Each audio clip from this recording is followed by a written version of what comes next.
Hey guys, இன்னைக்கு April 25. இன்னைய டே எப்படி போகுதுன்னு பார்ப்போம்.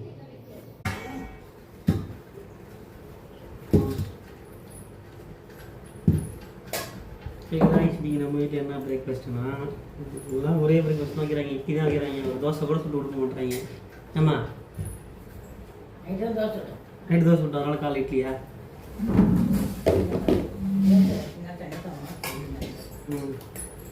இட்லி சாப்பிட்டா தனி தான் எடுக்காதா? அதே எப்படி ரெண்டு ஒரே மாவுலன்னு சொல்றீங்க? தோசை சாப்பிட்டா வர வரன்னு எடுப்பேன், இட்லி சாப்பிட்டா வர வரன்னு இருக்காதா?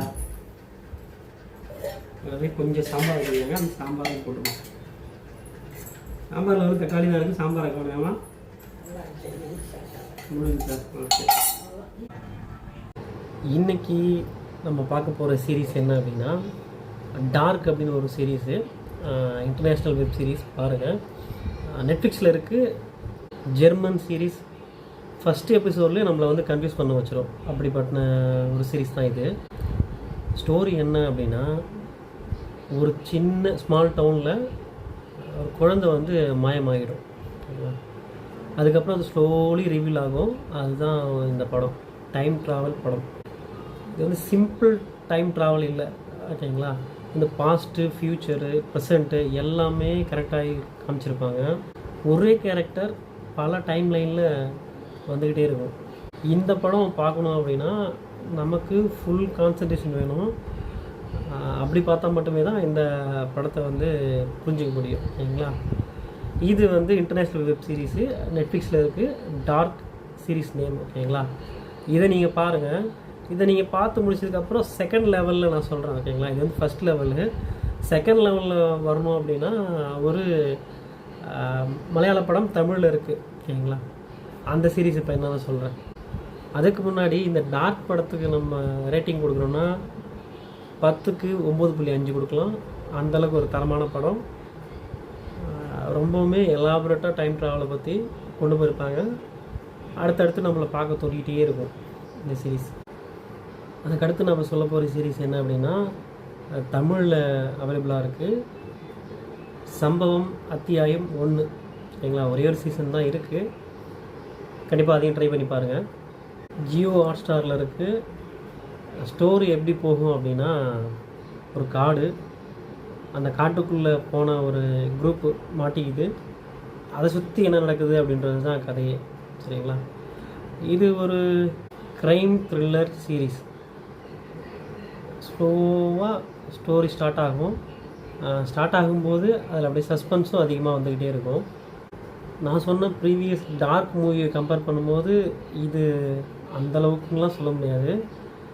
ஏன்னா இந்த சீரீஸ்க்கு இது ஸ்டார்டிங் லெவலு, அதெல்லாம் வந்து ப்ரோ லெவல் அப்படி தான் வச்சுக்கலாம், ஓகேங்களா?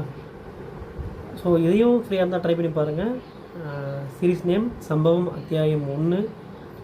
இன்னொன்று வந்து டார்க்.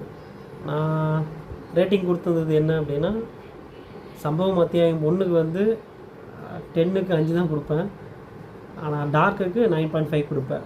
அது என்ன அப்படின்றதுனா நீங்கள் பார்க்கும்போது உங்களுக்கு புரியும், ஓகேங்களா? அந்த ரெண்டு படமுமே. ஸோ ட்ரை பண்ணி பாருங்கள். வீட்டில் லஞ்ச் என்னன்னு பார்த்தீங்கன்னா,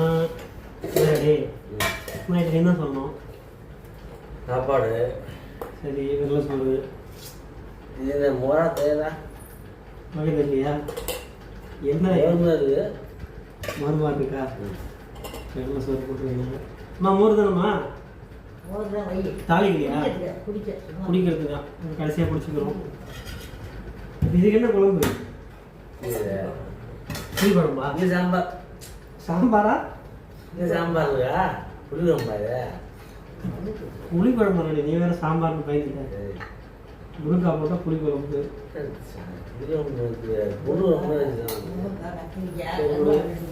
முருங்கை வந்து கொஞ்சம் கீரை இருக்குது, முருங்கை துவையல். என்னது முருங்கீரை அவிச்சு வச்சுருக்காங்க. முருங்கீரை அவிய கொஞ்சம் இருக்குது. இதுனா ரெடி? பீன்ஸ் பொரியல். பீன்ஸ் இல்லது அவரைக்காய். அவரைக்காய் கறி. சரி, நான் தான் தப்பு தப்பாக சொல்லணும் பார்த்தா நீயே தப்பு தப்பாக சொல்லிட்டு இருக்க. தெரியல. சரி, அவரைக்காய் போடணுமா? நீ சமைக்கும் போது என்ன ஆகுதுன்னு கேட்டுக்கிறது இல்லை. அவங்க தமிழ் தேவைப்படுறது என்னை வந்து தெரிஞ்சுக்கிடுவாங்க சமைக்கும்போது எங்கேயாவது தெரிஞ்சுக்கிடுவாங்க. போ போ போ போ இது உன் ஏரியாவில் நீ கிளம்புன்னு சொல்லிட்டு இருக்கதா? நல்லா வந்து வரணும். ஏன் அப்படி கொஞ்சம் கொஞ்சம் ஏன் அவரைக்கெல்லாம் சாப்பிட்டு நல்லது. சாப்பாடு உனக்கு பத்தாது, எந்த கொஞ்சம் போட்டுமா?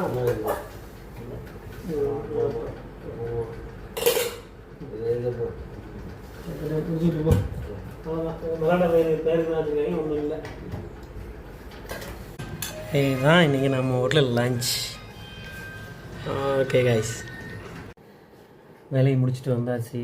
வனவாசம் புக்கு நம்ம ஆல்ரெடி பார்த்துருப்போம், ஃபஸ்ட்டு சாப்டர் மட்டும். இப்போ செகண்ட் சாப்டர் பார்ப்போம். செகண்ட் சாப்டரில் என்ன சொல்ல வராங்க அப்படின்னா, வரவு 8 செலவு 10.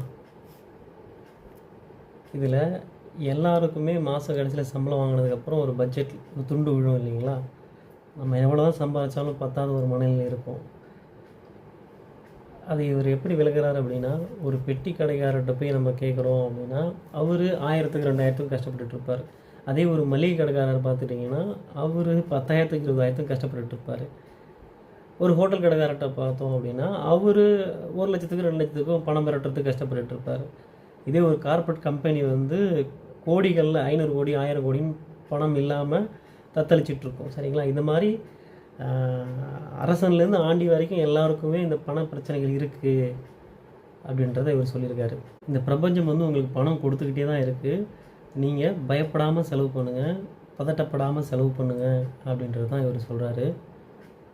இந்த பிரபஞ்சம் நம்ம 50,000 செலவு பண்ணால் 1,00,000 கொடுத்தா எப்படி இருக்கும், 1,00,000 செலவு பண்ணால் 2,00,000 கொடுத்தா எப்படி இருக்கும், அதெல்லாம் எப்போ கொடுக்கும் அப்படின்னா, அதையும் ஒரு சிம்பிளாக ஒரு எக்ஸாம்பிளோட சொல்கிறாரு. ஒரு 2 பேரை கூப்பிட்டு அங்கே இருக்கிற டீ கடைக்காரர்கிட்ட போயிட்டு பால் வாங்கிட்டு வா அப்படின்னு சொல்லி அனுப்புகிறாங்க.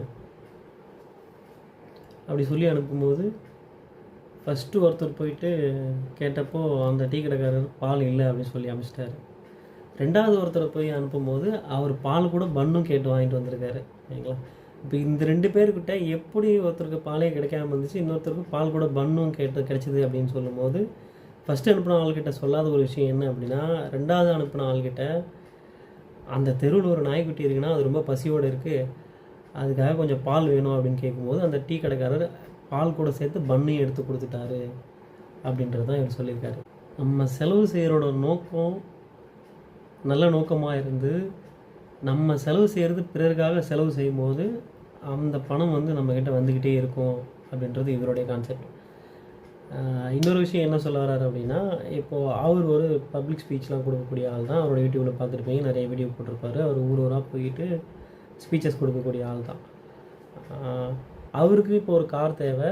அவர் அந்த காரை வாங்குறது ஒரு செலவாக நினைக்காம, நான் அந்த காரை வாங்கி அது மூலிமா என்னுடைய ஆன்மீக சிந்தனையை, என்னுடைய கருத்துக்களை போய் நான் பரப்புரை செஞ்சேன் அப்படின்னா, அது மூலிமா ஈட்டக்கூடிய பணம் எனக்கு இன்னும் அதிகமாக தான் வந்து சேரும். அது வந்து ஒரு செலவாக முடியாது அப்படின்றது தான் அவர் சொல்லியிருக்கிறாரு.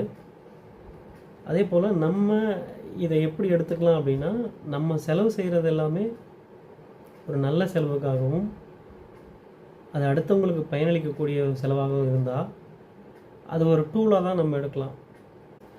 இது பர்சனல் லைஃபுக்கு எப்படி சூட் ஆகும்னு தெரியல. அவருக்கு கார் வந்து ஆஸ் அ டூலாக அவருக்கு யூஸ் ஆகுது, அது மூலிமா அவருக்கு பணம் வருது.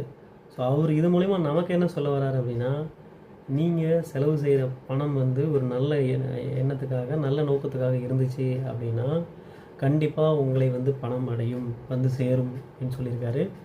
இது பர்சனல் லைஃப்பில் நீங்கள் எப்படி அப்ளை பண்ணணும்னு நினச்சிங்களோ நீங்கள் அப்படி அப்ளை பண்ணிக்கோங்க, சரிங்களா?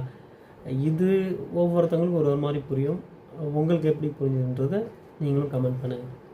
இவர் இந்த சாப்டரில் ஓவராலாக சொல்லியிருக்கிறது என்னென்னு அப்படின்னா, கண்ணா பண்ணான்னு செலவு பண்ணுறதை விட்டுட்டு உனக்கு எதில் தேவையோ அதில் நல்ல விஷயத்துக்காக செலவு பண்ண அப்படின்னா அது உனக்கு ஒரு செலவாக இல்லாமல் முதலீடாக மாறும். அந்த டூலை வச்சு நீ பல பேருக்கு நல்ல விஷயங்கள் செஞ்சீங்கன்னா இன்னும் அது மூலிமா பணம் வரும் அப்படின்றது தான் கான்செப்ட். நைட்டு நம்ம வீட்டில் டின்னர் என்ன அப்படின்னா சிக்கன் ரைஸ். சிக்கன் ரைஸ் கூட இன்றைய நாள் நிறைவடைகிறது.